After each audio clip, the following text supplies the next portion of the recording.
कि संभल में कहीं ना कहीं लगातार भाजपा ये जो 2027 की तैयारी कर रही है, लोगों के अंदर सांप्रदायिक दंगे भड़काने का काम कर रही है और वोट बैंक बटोर के काम कर रही है। संभल में भी कहीं ना कहीं भाजपा का ही ये पूरा हाथ है कि उन्होंने इस तरीके के दंगे करवाए। ये कह रहे हैं कि अपराधी छोड़ के चले गए, भाई कहीं गए नहीं है, वो सब उन लोगों ने सबने भाजपा ज्वाइन कर लिया है और अब वो भाजपा संरक्षित अपराधी बन गए हैं। कि संभल में भी माननीय राहुल गांधी जी, माननीय प्रियंका गांधी जी पीड़ित लोग के वहां जाना चाह रहे थे, मगर उनको बीच में रोक दिया गया। और जबकि राहुल गांधी जी का तो संवैधानिक अधिकार बनता है, उनके एक सांसद ने संसद में खड़े होके दूसरे धर्म को गाली दी थी। ये मैं नहीं कह रही, उनके सांसद ने कहा था। अब आप खुद सोचिए, जिस पार्टी में सांसद विधायकों की मानसिकता धर्म या अन्य धर्म के लोगों को लेकर इतनी घटिया हो सकती है, उनका शासन और प्रशासन कैसा हो सकता है। पहले तो ये लोग दंगा करवाते हैं भाजपा के लोग, उसके बाद सपा और कांग्रेस को बदनाम करते, उसके बाद खुद बाद में पता चलता है कि खुद भाजपा के संरक्षित कुछ लोगों ने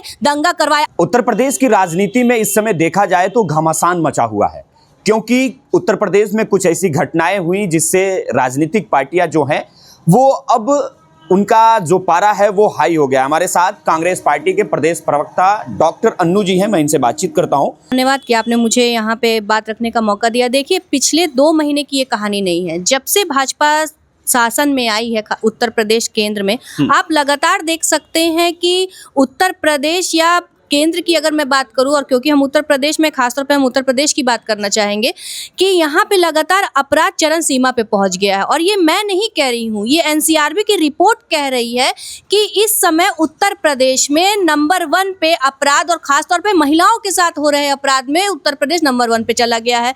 और दूसरी बात, जब कहीं पर भी किस तरीके के कोई जघन्य अपराध होते हैं और जब कोई कांग्रेस का प्रतिनिधि मंडल उस जगह पे, उस स्थान पे, घटना स्थल पे जाके पीड़ित लोगों से मिलना चाहता है, तो लगातार आप देख रहे होंगे कि भाजपा पुलिस को आगे करके हम लोग को रोकने का प्रयास कर रही है। ऐसे बहुत सारे उदाहरण हैं। आप संभल का उदाहरण ले लीजिए कि संभल में भी माननीय राहुल गांधी जी, माननीय प्रियंका गांधी जी पीड़ित लोग के वहां जाना चाह रहे थे, मगर उनको बीच में रोक दिया गया। और जबकि राहुल गांधी जी का तो संवैधानिक अधिकार बनता है, वो नेता प्रतिपक्ष है, उनको पूरा अधिकार है कि वो जाके वहां पे पीड़ित लोगों से मिल सकते थे। उसके बावजूद उनको बहुत बड़े तादाद पर पुलिस प्रशासन को वहां खड़ा करके उनको लगातार रोका जा रहा है। इसी तरह आप बहराइच वाले मामले में चले जाइए, यहाँ पर ये लगातार कितना भी लोगों को गुमराह करे भाजपा कि इस समय उत्तर प्रदेश की जो जनता बहुत खुश है। मैं पूछना चाहती हूँ, जितना तेजी से इस समय लोगों के अंदर जहर आता जा रहा है धर्म को लेके, जात को लेके, मुझे नहीं लगता आज से आज़ादी के बाद भी जब लोग शिक्षित नहीं थे, मगर कांग्रेस ने इतना लोगों के अंदर जागरूकता पैदा की, तो कहीं ना कहीं वो खाई हम लोग पाटने पे एकदम आए थे। मगर जब से भाजपा आई है, फिर से सांप्रदायिक दंगे हो रहे हैं, लोगों के अंदर लगातार धर्म को, जात को लेके जहर घुल रहा है। बीजेपी वाले ये कह रहे हैं कि जब से योगी जी की सरकार आई, प्रदेश में दंगाई जितने हैं वो प्रदेश छोड़कर भाग गए हैं, जितने गुंडा मवाली तो वो प्रदेश पहले ही छोड़ चुके हैं। तो आप इस बात को कैसे कह रही हैं कि योगी जी के आने के बाद प्रदेश में जो है हिंसा हो रही है, प्रदेश में जो है दंगे हो रहे हैं? अच्छा, एक बात आप मुझे ये बताइए, क्या जो ये आंकड़े बता रहे, क्या ये झूठे आंकड़े हैं कि एनसीआरबी की रिपोर्ट में उत्तर प्रदेश नंबर 1 पे चला गया है अपराध के मामले में? और रही बात, योगी जी ये कह रहे हैं कि अपराधी छोड़ के चले गए, भाई कहीं गए नहीं है, वो सब उन लोगों ने सबने भाजपा ज्वाइन कर लिया है और अब वो भाजपा संरक्षित अपराधी बन गए हैं। जो धड़ल्ले, बड़ा आरोप लगा रही है बीजेपी। आरोप नहीं, ये सत्य है। आप ये देख सकते हैं इस समय क्या हो रहा है। लोग धड़ल्ले से घुस के यहाँ तक कि थानों को भी लोग कैप्चर कर रहे हैं, जहां पे फोन आ जा रहा है कि आप इस अपराधी को पकड़िए, इसको छोड़िए।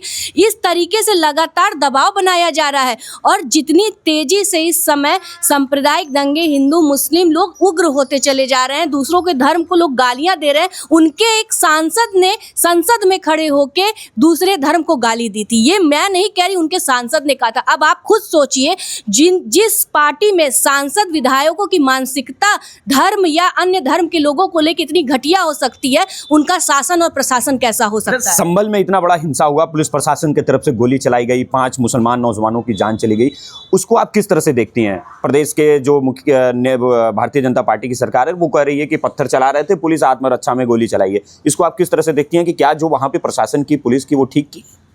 देखिए, अगर आप संभल की बात करेंगे, संभल से पहले मैं 2 शब्द बहराइच के ऊपर कहूंगी।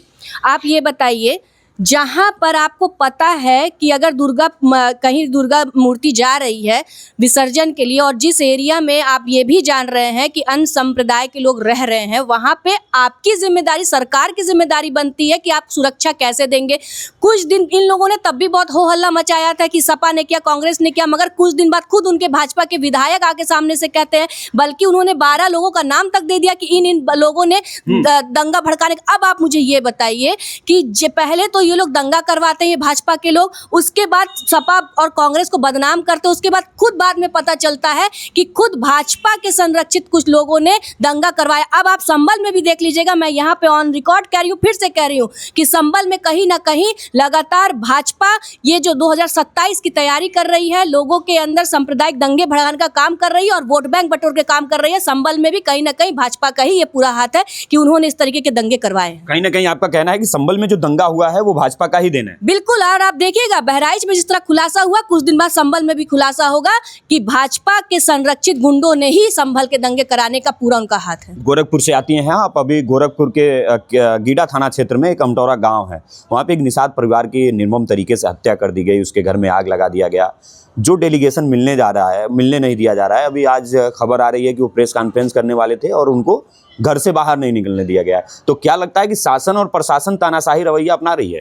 देखिए, लगातार भाजपा ये कहती है कि हम संविधान को मानते हैं, हम बाबा साहब को मानते हैं, मगर आप खुद देखिए संविधान में पहली बात हमें बोलने की आज़ादी है, हमें कहीं भी जाने की आज़ादी है, हमें राजनीति के किसी भी मंच पर चढ़ने की आज़ादी है, ये संविधान हमें कहता है।